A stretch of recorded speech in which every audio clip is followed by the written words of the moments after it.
Hey everyone, Puneet here. Welcome back to the North of Patient podcast, Conversations on Health Beyond Care. I'm super excited about this episode's guest, who is Diogo Gameiro. Diogo is an award-winning director, visual effects supervisor, and creative based in Brazil. He's been making short films and commercials over the past 20 years, and I was first introduced to his work when I came across his 2020 short film, Instant Doctor. The film is a dystopian look at what healthcare could look like in the future if we fail to protect our own humanity. I won't give away much more beyond that because, as a special bonus, we will be including the film in this episode, along with getting Diogo's inside scoop on the making of the film. In this episode, we talk about life and healthcare in Brazil. We talk about growing up in and around the creative and film industry, as his family was in that industry. We talk about the pandemic and how it had both a negative and a positive impact on the filming of Instant Doctor, and of course, his reflections on the role of technology in healthcare. The links to the full episode can be found in the comments below. North of Patient is on Spotify, Apple Podcasts, YouTube, and Substack. Make sure to subscribe on Substack and follow along. As always, I welcome comments and ideas, as well as suggestions for future guests. Also, a small note, the URL for North of Patient has been updated to northofpatient.substack.com to make it easier for everyone. Without further ado, here is episode 9 with Diogo Gameiro. Good morning, Diogo. Bom dia. Good morning. How are you? Did I get that right? Yeah, bom dia, yep. So, Diogo, I feel so grateful that you were able to take the time to come onto this podcast. What brought us together was the fact that I was actually doing some research on independent films and the theme of the future of healthcare. So I was actually curious whether there was a movie that existed that was right at the intersection of technology, healthcare, and where everything is going. And your movie, Instant Doctor, your short film, came, at the top of that list. I watched the movie. It was captivating. It was right up the alley of the theme of this podcast. So after watching it, the first thing I did was I immediately contacted you, and you were kind enough to respond and agree to come onto the show. And I'm super grateful for that. And for listeners of the podcast, we will be showing the film later in this episode, so please stay tuned. But Diogo, maybe let's get started with the basics. Tell me a little bit about life in Brazil and specifically in Curitiba. Oh, cool. Thank you. It's a pleasure being here. I never imagined that the short film would go so far and this far. So it's great. Great that it's opening conversation and connecting us. That's amazing. Thank you. So yeah, life in Brazil is nice. Curitiba is a very nice place to live. It has 2 million people around that, and I don't know. I love the climate here. To be honest, that's what get me to stay here. It's not as hot as the rest of Brazil, and not as cold as some other places. So it's a very nice place to be. So just geographically positioning it, is it the furthest south that any major Brazilian city goes, or are there major centers further south? Yeah, well, Brazil is huge, right? It's not the farthest that you can go. There's two other big cities south of Curitiba. That's Florianópolis, that's a beautiful beach, and Porto Alegre, that's closer to Uruguay than to the rest of Brazil. So, but Curitiba is like one of the major hubs in the south. So, yeah. Okay. I think it's the biggest city in the south, actually, but you can go south there if you want. And what is its most identifying feature? Like when people in Brazil think Curitiba, what's the first thing that comes to mind? Oh, the botanic garden for sure. We have a beautiful botanical garden here. So it's a city full of parks and capybaras. So And capybara. those were the things. Those Fantastic. are the things that identify the city the most. Awesome. So maybe Diogo, let's talk a little bit about your life journey. I know you have a very interesting background with respect to kind of a family history in the film industry. Do you want to walk us a little bit through that? Sure. Yeah, I was born into a very artistic family. So my mom always worked with production. So she had a production company that did commercials, shooting commercials. My dad worked at a ad agency. So he's a graphical producer. So I got from his side the eye for beautiful design and stuff like that. And from my mom, the day-to-day of the production. So I think I tried to run from the path a couple of times. So I did go to university to do computer science, but I was just, I don't know, kidding myself. I Hmm. always had the storytelling bit closer to me, so I just let go and follow the path, and I love it. I mean, it's just there's some things growing up and seeing too much of something that makes you wonder and sort of like, is this the path I have to follow, or should I explore something else? But it's production is fun and always different. So I got to meet several different places and experience things that I would never have the opportunity to, and meet people and tell different stories. So I'm glad I stuck to it. It's amazing. What was your earliest childhood memory where you distinctly remember saying, I could see myself doing this? I was 6, and I walked into an edit suite where they edit the commercials. And back then, it was like this room full of equipment with a lot of different buttons and levers, and 3 big monitors with all the clips and all the tapes and everything to edit. And I was really impressed by it. And I saw this guy editing, and then the director came into the room explaining to me how everything worked. I thought it was amazing. It's like flying a spaceship, Hmm. but instead of going somewhere, you're telling stories. So that's when I said, Hmm. this is awesome. So this is the first time, because I was a little kid. This is the first memory. But then when I started working, I was a teenager, and doing visual effects and making things that people were interested in by the way they look and the way they moved. That was the first time that I said, there's a lot of value, not just for me, but for other people as well while I'm doing this. So I think Hmm. those were the 2 times that stuck to me the most. And what genre of movies are you sort of most into, from the perspective of being a consumer watching movies? So this is actually my biggest, how do you say it? I don't know. This is a big thing for me because I love science fiction, of course. Hmm. The films that stay with me the most are dramas. Hmm. But every time I try to make something, I see myself making a sci-fi film, Hmm. or or a fantasy, some stuff on that sense. And every time I'm writing them, I'm thinking to myself, why am I not making a drama? That's something that all the references I have in my mind are from the dramatic part of the story, and Hmm. not the science, or the fantastical parts of it. But I don't know, there's something in creating worlds and telling our story through different perspectives that, I don't know, that drive I don't know, drive me the most, I guess, Hmm. if that makes sense. No, for sure. And so I guess it's the perspective of the human journey going through that, the experience of the human being, and perhaps in the setting of a science fiction reality.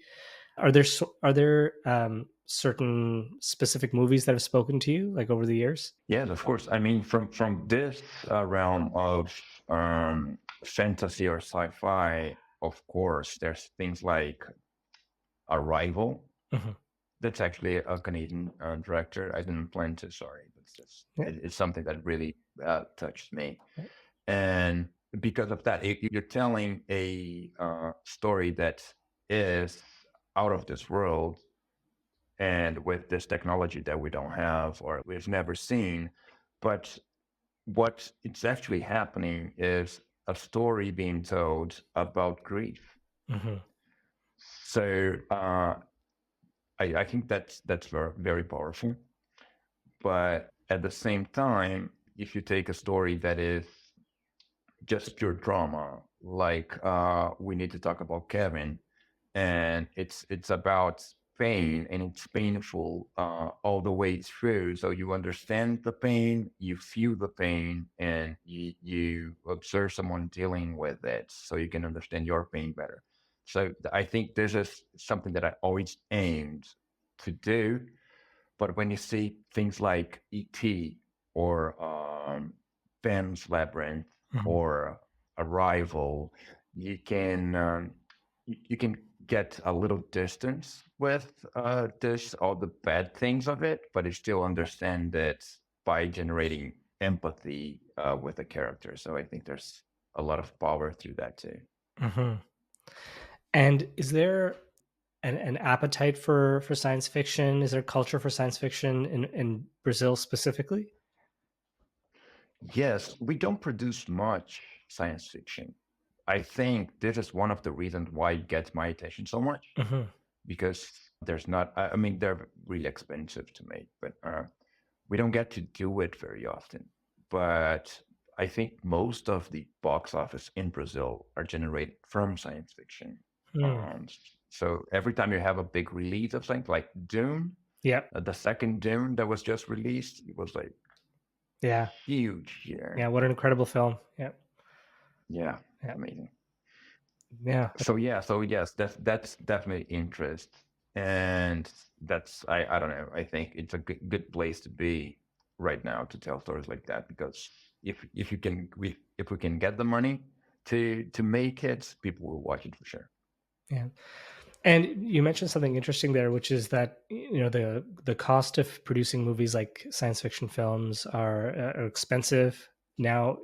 That obviously brings up that conversation around artificial intelligence and how the film industry is going to interact with that. But are you on the optimist side or pessimist side when it comes to the role that generative AI, artificial intelligence, is going to have in the process of creating film and art? Well, I have a very unpopular opinion for both sides because I'm neither, I guess. I see how AI will impact and is sort of impacting already the creative industry, like replacing a lot of the human work because the tools are amazing, right? Mhm. So there's a lot you can do. I think we're not yet on a stage where it's like for real enough to replace a scene, but for it replaces a lot of the artists. So I do a lot of animation as well. A lot of the commercials that I do are animated. The ability that we have to take something from a design standpoint and put it in emotion today, it's very scary for the animators. So you will replace a lot of workforce and for concept artists as well, because we used to hire a lot of people to draw concepts and create a design for this worlds or for the sets for us to shoot. And now people just like open tools like Midjourney and things like that and just create prompts to visualize what's on their head. So that's impacting everyone. But again, it's a tool, you know? Mhm. It's like I think human creativity and ingenuity will always be on top because we create stuff for us to consume. Now we have the hype of AI and the hype of what it's possible, what it can do.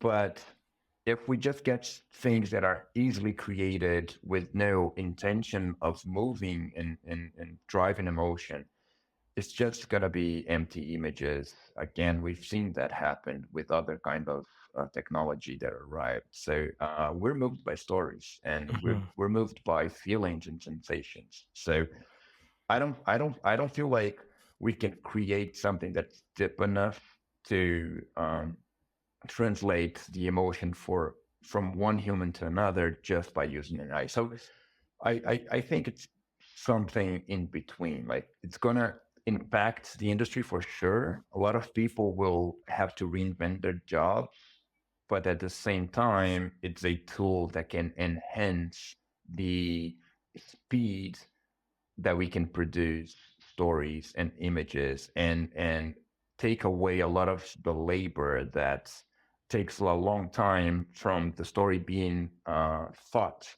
to the story being delivered to another human. So if we can use that technology to shorten that gap, I Hmm. think everyone gains from it. Yeah. Um, so that's my thoughts. Yeah, that makes a lot of sense, and I remember hearing some data kind of around the fact that when computer generated technology first came out, computer generated animation came out, the original feeling was that, oh, this is going to destroy animation, and it's also going to dramatically drop down the cost, let's say even of animating. But quite conversely, I think what happened was animation heavy movies became more expensive because the expectation and the capability of what these movies could do dramatically increased.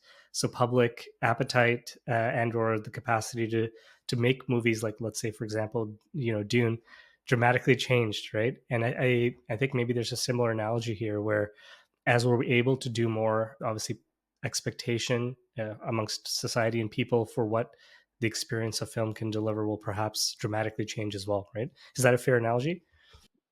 Yes, yes, yes. I agree 100%. And we've seen that with other technology as well. Like in the entertainment industry, when the VHS came out, they said that would destroy movie theaters, and they're still alive. And music as well. When the first records came out, they said that would destroy the live concert venues, and they're still here today breaking records.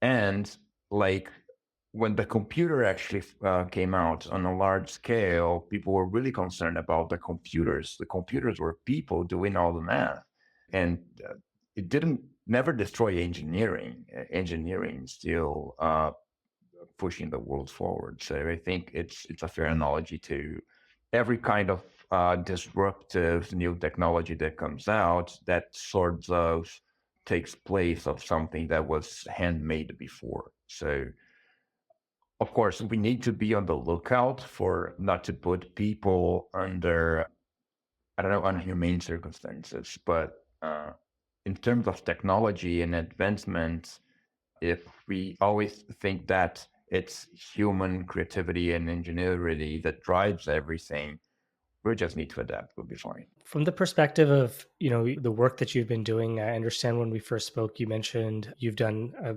various array of different types of content. So you've done kind of commercials, short films. Can we talk a little bit about, the sorts of things you worked on over the course of your career? Sure. Most of my work is advertisements, commercial. So that was the industry that I walked into as a teenager. So that's where I grew all my connections and I grew my skills to use for, right?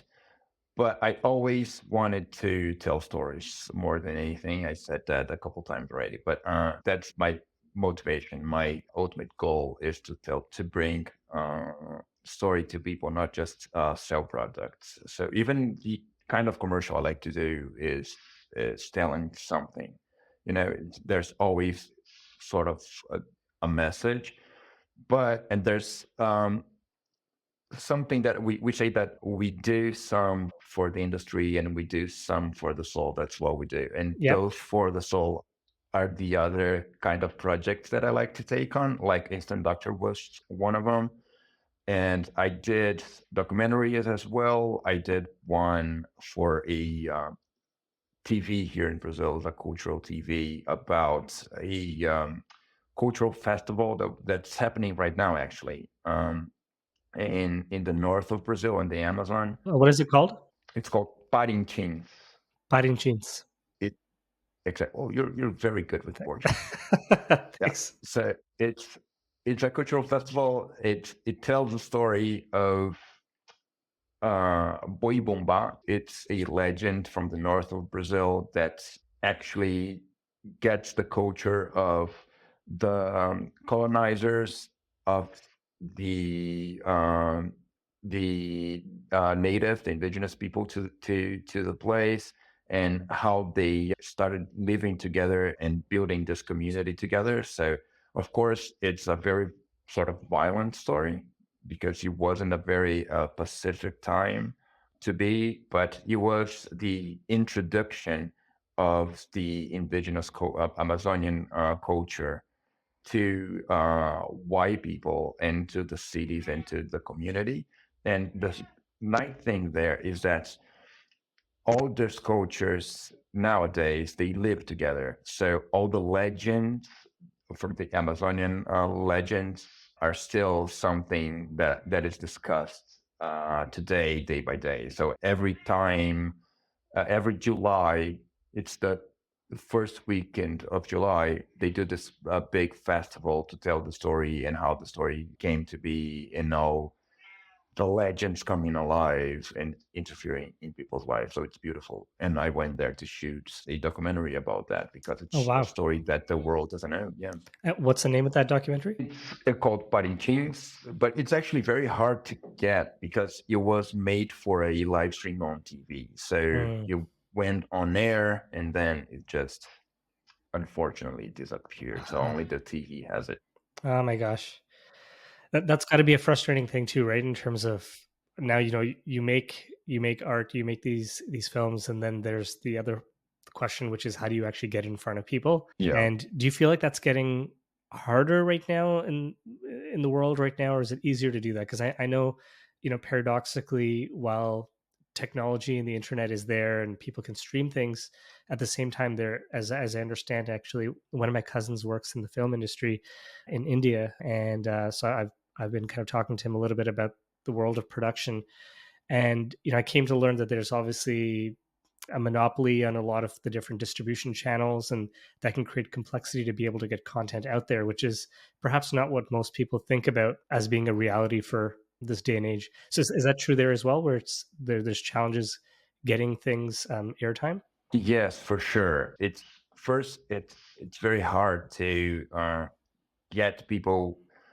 not the audience, but get people from the studios and streaming companies to see your work. That's very hard to do. It's like it's about connection, right? It's about who knows you that can show you their work, show them your work. So this is the first barrier, right? Getting people to know your work even before production or when you just produced it and you want to put it on air somewhere.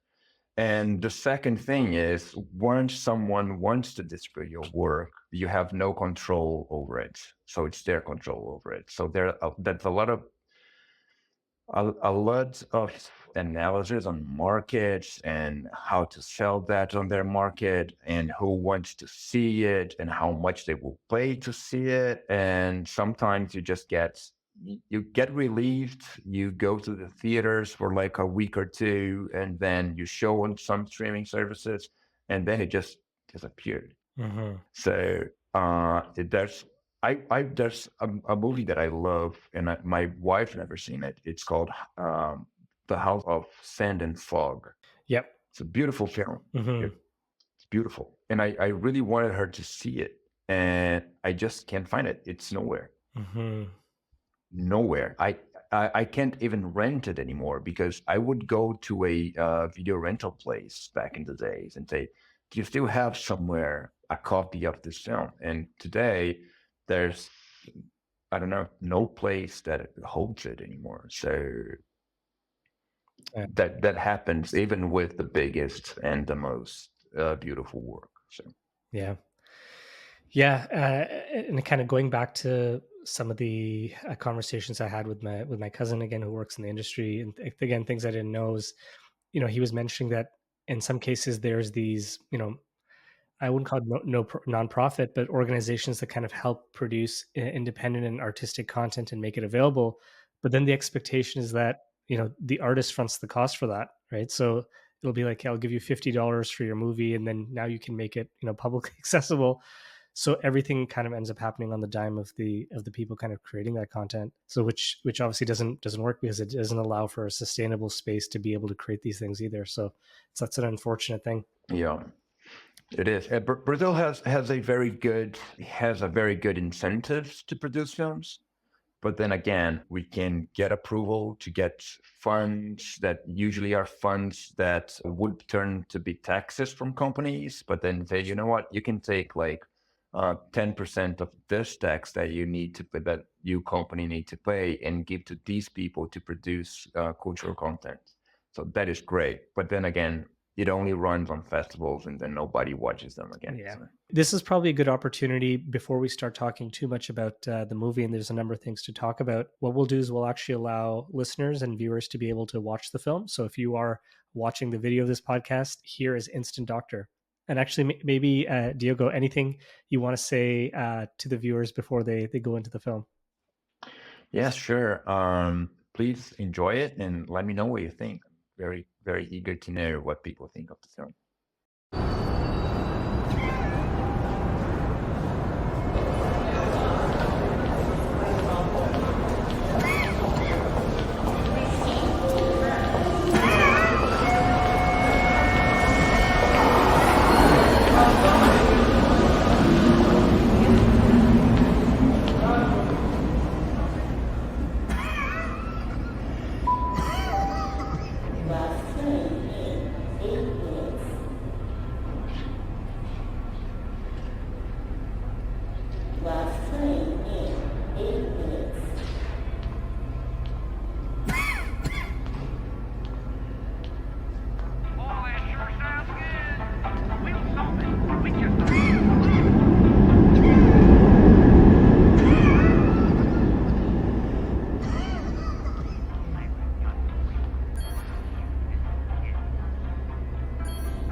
Water. I'm sorry, this item is out of stock.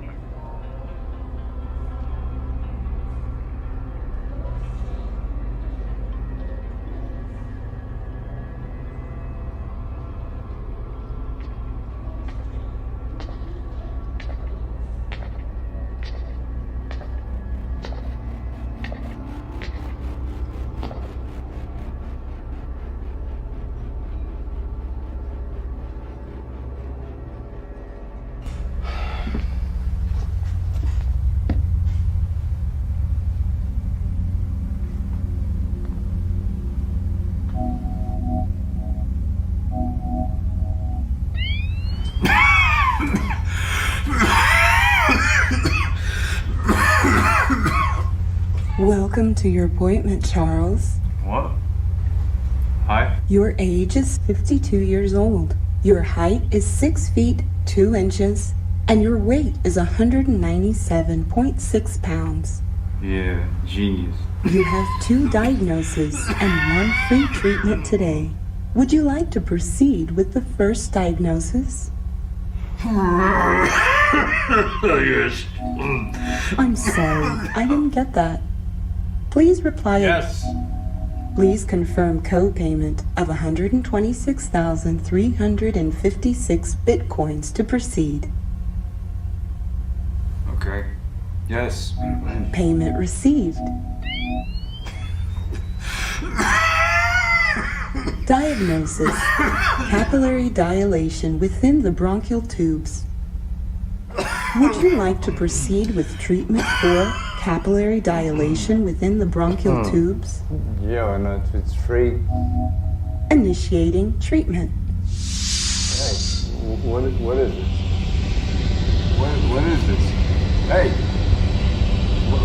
What?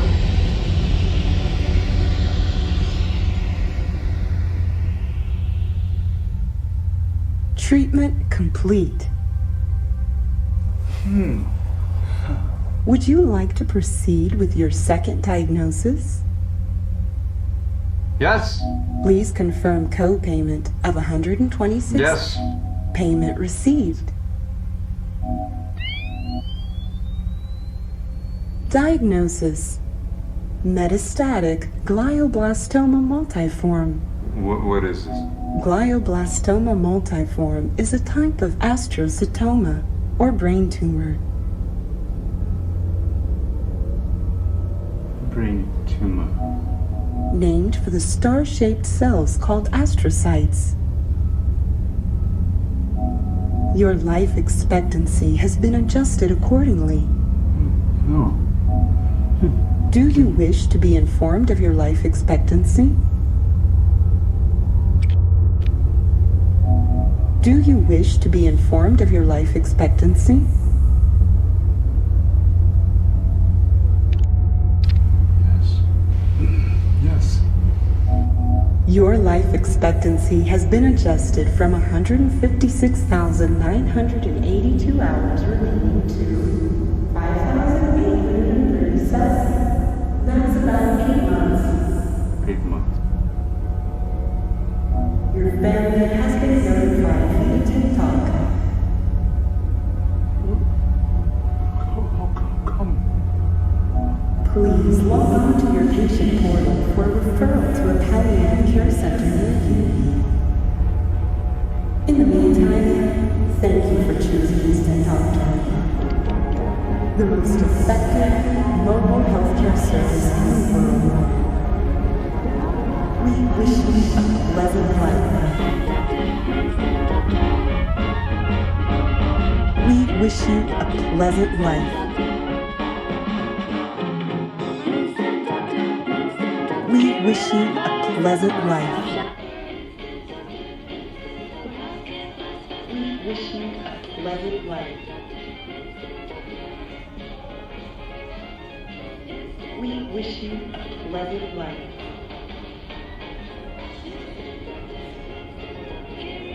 We wish you a pleasant life.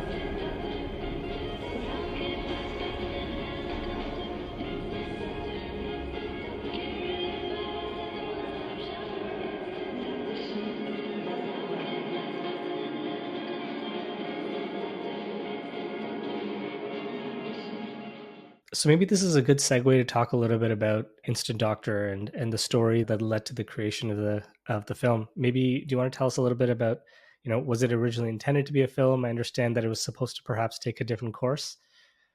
Yes, it was supposed to be a commercial actually. So there's Bernardo Romero. It's this Brazilian creative that works in New York. That's his agency now, and he came to us, to the production company, with this idea. Actually, it was like, it wasn't even a story. It was like 3 lines of an idea, and they were like, what if a patient walks into a doctor's office, but there's no humans there. It's just a machine that reads this patient with scans of some kind and tells him he has just a little time left to live because he's sick and he's going to die. So what if we told something like that?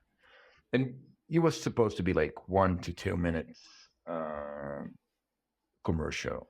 And then I thought that would be a great idea. Actually, there's a lot you can tell story wise with that interaction and what it means to get analyzed for something that you're going through. Does that mean you just need a treatment? You need a short answer? How we could explore that. And the way we thought of exploring it became Instant Doctor, the short film. It's 7 minutes long, so it's a little longer than a commercial. But it was fun. It was great developing it. I never thought I'm not from the healthcare industry. So my only experiences with it was through family members needing it and myself even dealing with it. So to think about it in terms of human interaction was very eye-opening for me. So I really wanted to put that into the film. And that was before the pandemic. It was before COVID. So I think my perception of the film changed a lot as well during post-production, because we shot it. We knew something was going on. The script has a guy coughing, but just because that's usually a sign that something's that's going on in your body. We knew that we had this disease that was spreading really quickly, but there were no cases in Brazil. And we went to shoot it. Things were getting aggravated. We shot overnight. When I woke up, they announced lockdown in Brazil. So we had just this little tiny window of opportunity to make it.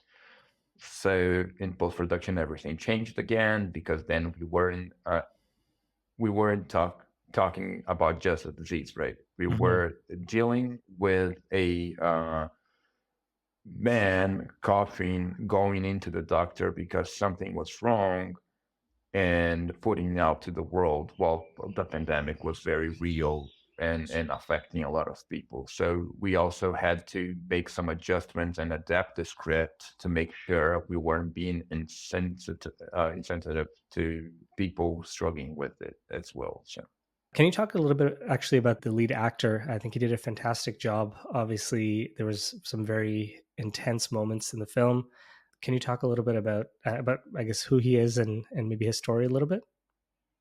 Sure. He's called Fernando Pinto. He's a great actor, and he's a famous actor in Brazil. So that was also something that we were very happy with and proud of, is that we showed the script, and he loved it, and he really wanted to make it, to tell the story. So it's different producing a film where you hire everyone and everyone is doing that to tell the story, but because it's a piece of work, right?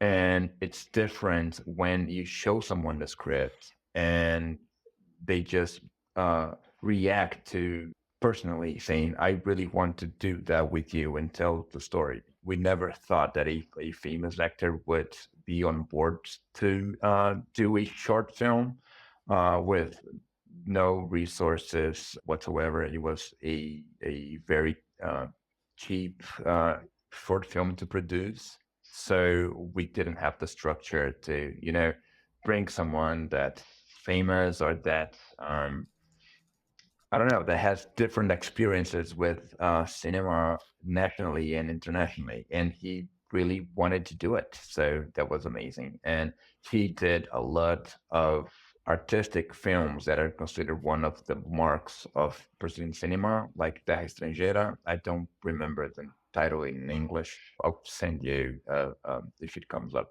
But so he's someone that people would recognize in the street. So it was awesome having him with us for that, and he's amazing, very talented. And the rationale behind choosing a train station. So what was there any specific element about the picking of the train station for the film?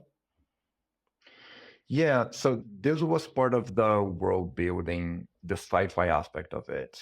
Like we wanted to tell something that was close to the present, but with newer technology. Because by then, AI was just generating a buzz. We as humanity were dealing with GPT-2 by the time. So it was very limited, but already impressive. And we kind of knew what could come out of it and how intelligent that could be. So we chose the train station because we wanted him to be affected by that in a way that created a problem, not just by the disease itself, what he had itself, but like getting in his way. So we thought, if you're sick and you're coughing and you're surrounded by other people and you're affecting other people, you want to get away from that place and try to find a solution as quickly as possible. But then the first draft of the script had him inside of the train. So he started coughing inside of the train, and he got out of the train to the train station, and then saw the machine, right? The pod where he got his treatment. Then that would be too expensive. So we thought, but you know what? The train station is actually a great location for that to happen, because it's like a vending machine, right? What if we treat this doctor appointment as banal as a vending machine, where you can just walk to the place and put some coins in and get your treatment in your diagnosis. So that was something that we only realized because the train wouldn't be possible to shoot.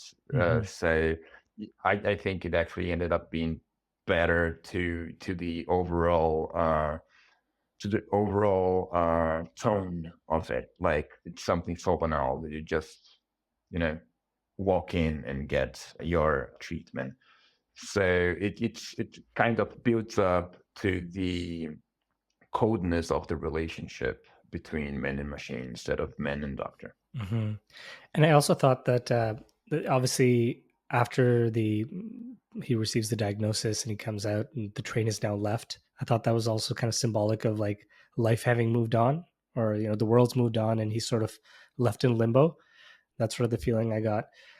And Awesome. That's exactly what we wanted to. yeah, and actually, this is a little bit of a tangential question, just in general about the genre and the medium of short film. Now, I've watched this movie a number of times, which is one of the benefits of short movies. You can kind of watch it again and again a number of times. But as you watch it more, you think about things differently, and you obviously see things differently. And a curious question I had in mind is, as somebody who makes short films, do you intend for it only to be seen once, or in the way that you tell the story, or is the actual delivery intended to be made for the purposes of seeing multiple different times? As a creator, I never think of it as layers in terms of, oh, people need to watch it multiple times. I think that's never the intention, but it's not as well the intention of only watching once. It's like we need the story to be delivered on the first view. That's what we need. But we spend a lot of time thinking about the story. So every time I write and rewrite the story, there are layers that I put into it and links between things that I didn't write in the first place, and think of it again as, you know what, this could link to that other thing. And we keep adding information and sensation and feeling just to make sure that the core of the idea will come through. So I think it's natural that you start to see these layers and start feeling the idea of each time that you see, or each time that you watch it one more time. So I think what you're doing is rewatching it is kind of going through what went through my head when I was Mhm. trying to put the story together. But that's the general uh, gist of it. It's like the first time you see, you have to feel what I want to say the most. And the second time you see, you got to see a little more how I build the story and how I see these characters. So you see their emotions actually. Hmm. And one of the things that I felt that in watching the movie a few times is obviously the first time I watched it very much. I was immersed in this idea of, okay, this is in the future, and this is what technology could make healthcare look like in the future. If it's particularly dystopian, or if it's not a great outcome.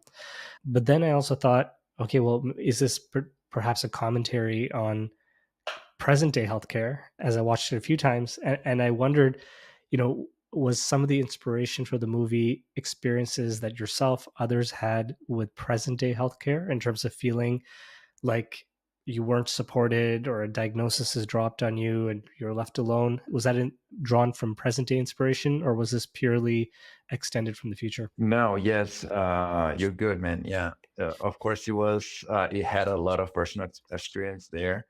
Um, well, healthcare in Brazil is a very hot topic. We can get into that a little Mhm. later, but I don't mean this in any way of blaming anyone. But most of the time, what happens is people need to get you in and out, right? So there are a lot of times people just look at you and they give the answer that first come to mind and the treatment that first come to mind. And sometimes that's not even what's going really on with you. You're just not expressing what you're going through in the right way, and so you get the wrong treatment. So that happens. That happened to me when I broke my arm, actually. Mm. So When was they that? you were I was like 17 or 18. I was just like a Hmm. teenager, and they didn't even want to do an X-ray. I walk in. I had pain, and they just like did a first look of it, he says, "Yeah, you know what? It just dislocated something. Here, take this anti-inflammatory, and you'll be fine." But it was broken, so Oh, yeah, geez. I had to deal with it. Yeah. So and that happened. I've heard of it happening a lot of times when people just want to solve their problem, right? That is, get you out the fastest that as they can. And that's not a personal problem, that's a system problem. And Mm-hmm. I thought we could include that feeling there. It's like just code deliveries, and that mixed with us wanting to make the machine code as well, and give the most precise reply. And sometimes we don't need just the precision; we need empathy as well. So Mm-hmm. it's sort of a mixture of those concepts. So empathy is a topic that comes up a lot on this podcast with numerous different guests I've spoken to, and especially in the context of AI. And I'm sure listeners of this podcast are, at this point probably even sick of me asking this question, but I do think it's a really important question, and one where I'm always curious how different people from different industries and different parts of the world think about this. But the question of AI and empathy, and one of the most common things that comes up is people say, well, empathy will be the last thing that humans kind of bring into the equation for healthcare delivery in some invariable point in the future. The diagnostic thinking and all the decision making and stuff, it makes sense for algorithms, computers to do that, but empathy is this exclusively human thing that that can't be replicated. And I've always questioned that, not because I think it's right or wrong, but I've always wondered, is that really true? And given what we're already seeing today, which is that um, people are having relationships with GPT-4 or whatever else large language model. In many cases, they're having Right. fulfilling interactions. They're, for them that, and regardless of whether or not people think it's right or wrong, the question comes down to whether, do you think AI will be able to mimic or surpass human empathy? And what are your thoughts about that question itself? I think it's a very tough one, and a very important one at the same time. You know, have you seen that movie Her? Yes. Yeah. So that's pretty much happening, right? Mhm. So, but then about empathy, I think it can be programmed in the sense of empathy is caring for what someone is going through. So if you can program an AI to really care and take action about what you're saying and relate to with trained experiences as well.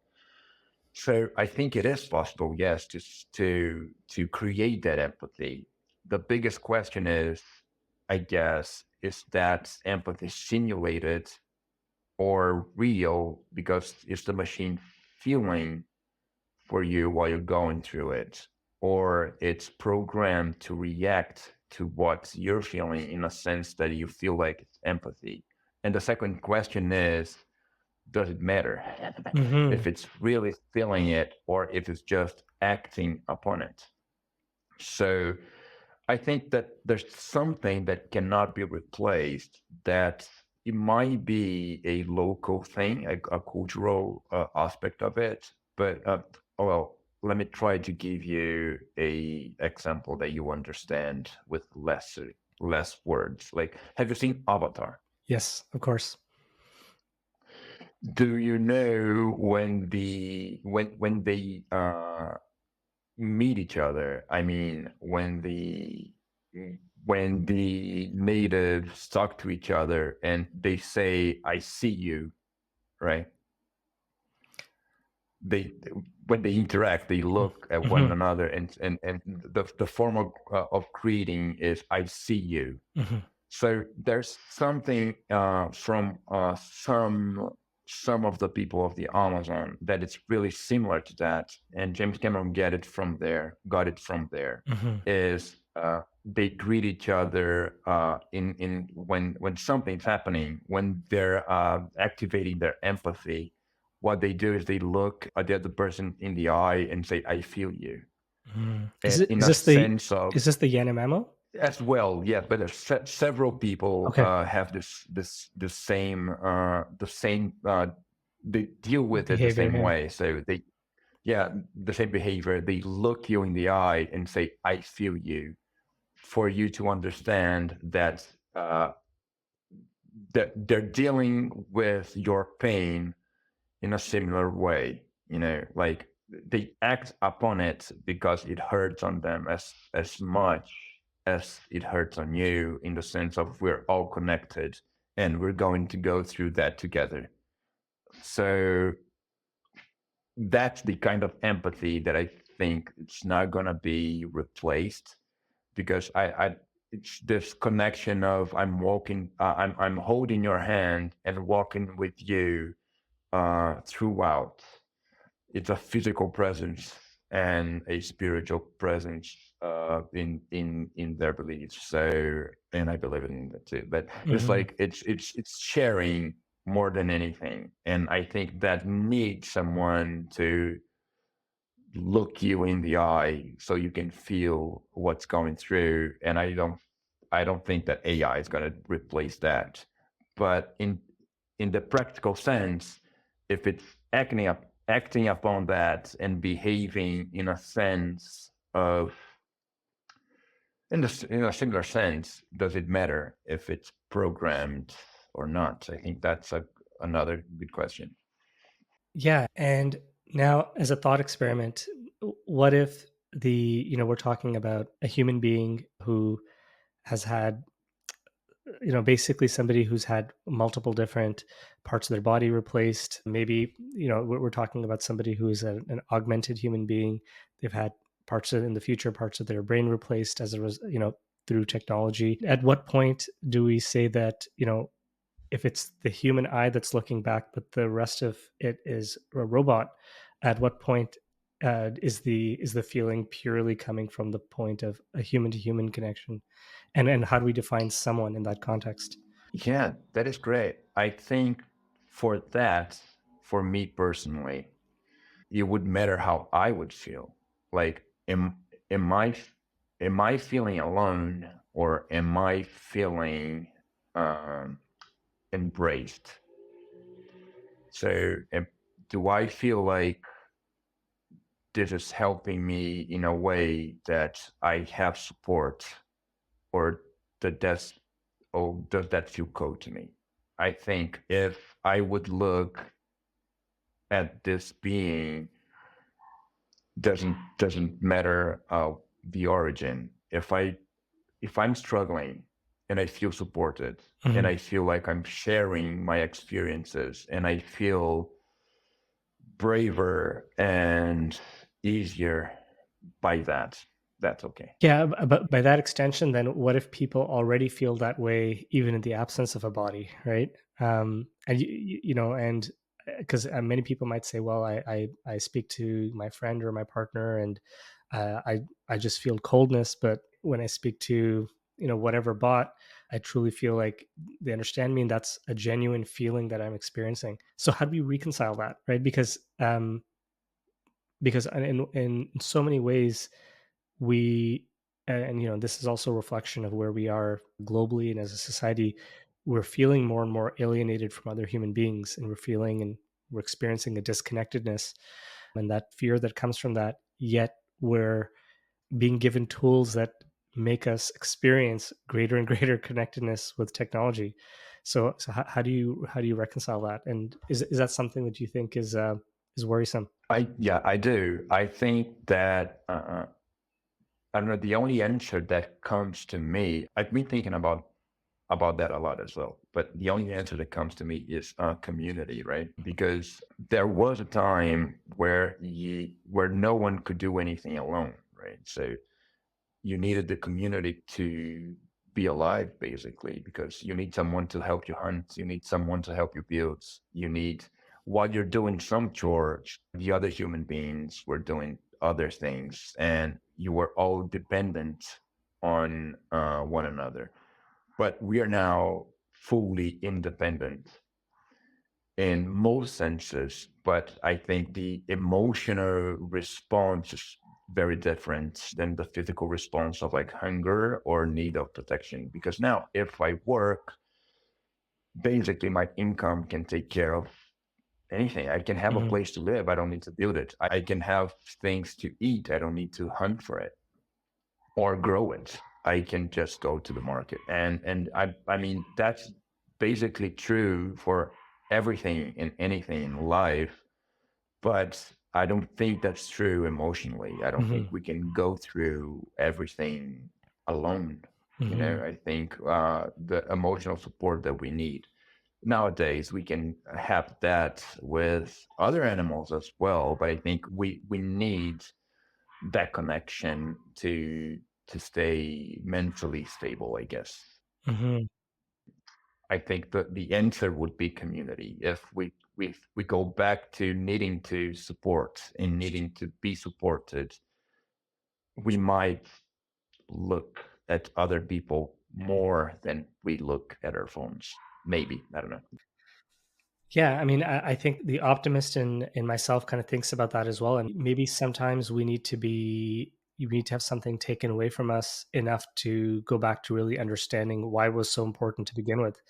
And perhaps as we're abstracting ourselves so significantly from our ability to have focus, to have concentration, to have human connectedness, we'll actually begin to understand, at the almost the most fundamental level, why it was so important to have those things to begin with. So I think that could be an perhaps an optimistic turn at the end of where all of this is going. So without getting too philosophical here, and I know healthcare is an important theme for this podcast as well. You mentioned that it's a challenging time for healthcare in Brazil. Maybe can you talk a little bit about that? And for those viewers, listeners who don't really have much context on how Brazilian healthcare is delivered, maybe do you want to talk a little bit about, is it single payer, government delivered? Is it a mix? Is it purely private? What does that look like? Sure. Well, it's both, but Brazil is a very big country. So, and it's not a rich big country, so that makes a lot of difference. So the answer you get will depend a lot on who you ask and what's their experience with it. I'm a very fierce defender of the public health system in Brazil. So we have something that we called unified health system. So it basically means that every Brazilian citizen has the right to have healthcare. So it doesn't matter what happens to you or where you're at, you'll be taken care of. So that means that if you break your arm, you get to treat it for free. And if you get cancer, you get to treat it for free. So it doesn't matter what happens to you, you get to be treated for free. So this is good. And this works. And that's the reality of the Brazilian people. But so that's where the other side will come and say, we're very huge in terms of land, not just population. So we're not as massive in population, but we are very big in land. So the entirety of Europe, excluding Russia, fits inside of Brazil. Wow. So it's a very big country. So, and we're not well distributed. So we have people, like 20 million people in one place. And then we have like states as big as Belgium with like 100,000 people. So it's not well distributed. So that means that in the big centers, the system is overwhelmed. The healthcare system is overwhelmed. And in this very remote places, it's really hard to get because it's very remote. So we have a lack of infrastructure for big parts of the country, and we have the lack of manpower in that big center. So that often creates chaos, right? Because there's a lot of people needing attention, and there's not as much healthcare professionals, and there's not as much equipment. And if you go to the remote areas, the equipments are not top of line, and they're also scarce. And so if you look through that optic, it doesn't really work for everyone. It depends a lot on where you are to get this free treatment, right? So then we have the private sector, and the private sector is great, actually. I pay a fee that monthly that is not little compared to most people's income, but I get the same right to be treated because I pay for it. But I can do it in good hospitals with very good doctors that are well paid, with top of the line equipment, with no waiting line whatsoever. So the two realities are very different. Like a two-tier system, basically. So it sounds similar to a lot of what we see, obviously, I mean, in the UK, where they have the NHS, but then they also have the ability to have kind of direct patient pay. I mean, the US is obviously extraordinarily complicated, but effectively it's the same thing where there's certain things in Medicare. Medicare is always quote unquote under attack in different ways, but there's the idea that there's some degree of services that are covered. And then in Canada, for comparison, right now we have most effectively everything available through the public healthcare system, but it's under an extraordinary amount of strain and pressure. And you kind of have this ghost second tier that's developing because people, can't wait, 1 year or extraordinary lifetimes to be able to get procedures. Generally speaking, if things are urgent, like if it's life-threatening, you can get care. But the moment it's something that's a bit more chronic, or let's say, for example, preventative health, which is, sadly, what always gets ignored, that tends not to be that fantastic in these systems. Yeah, I understand. And I have a lot of friends that don't live in Brazil anymore. And it's funny because they always come back to be treated. So because of the system, like we pay, and it is affordable for us. I mean, affordable in the sense that we can manage to afford, and then we can do like whatever. We can do checkups. Yeah. Where are they coming back from though? Like which? Most from the US, of course, Okay. but there's some from Europe as well. Like I have friends that their complaints about Europe is like, I have a sore throat and I cannot go to the doctor if it's not developing into something really bad. I cannot just walk in and say, you know what, can you take a look at my throat? And here we do that very often. And so a dentist as well. We just go to the dentist because, I don't know, it's been 6 months. Let's just see what's going on. And so I think that's something that I don't know, it's good and sad at the same time that it's not everyone that can do it. You have to, pay a big fee to be able to do that. Yeah. And I think it's an important, while I feel like everyone knows that this is a shared reality across the globe, which is that healthcare is unsustainably expensive and costs are rising, and it doesn't matter where you are, there's that tension developing between how much can we effectively cover publicly and to what extent can we actually do things with the best quality possible. Those themes I think are pervasive really across the world, and it sounds like in Brazil there's this feeling that the public healthcare system is under attack. Is that fair to say? Yes, of course. So yeah, that's what I said. It depends on who you ask, because there are a lot of life saves by the system, and there's a lot of people that use it daily. But it's with the structure that we have as a country, it's not as easy as just walking through a door and getting what you need. So there's a lot of people as well that needed something and it wasn't handled. Like me walking through with a broken arm and having a line of 100 people waiting, and the doctor knows that he needs to go through a certain amount of patients a day and just having half a look at it, you know. So it's at the same time we have a meme here that it's like it's a book that is like very big, very dull, saying Breaking Bad, Yeah. and then at the side it's like 2 pages saying what would happen if you was in Brazil.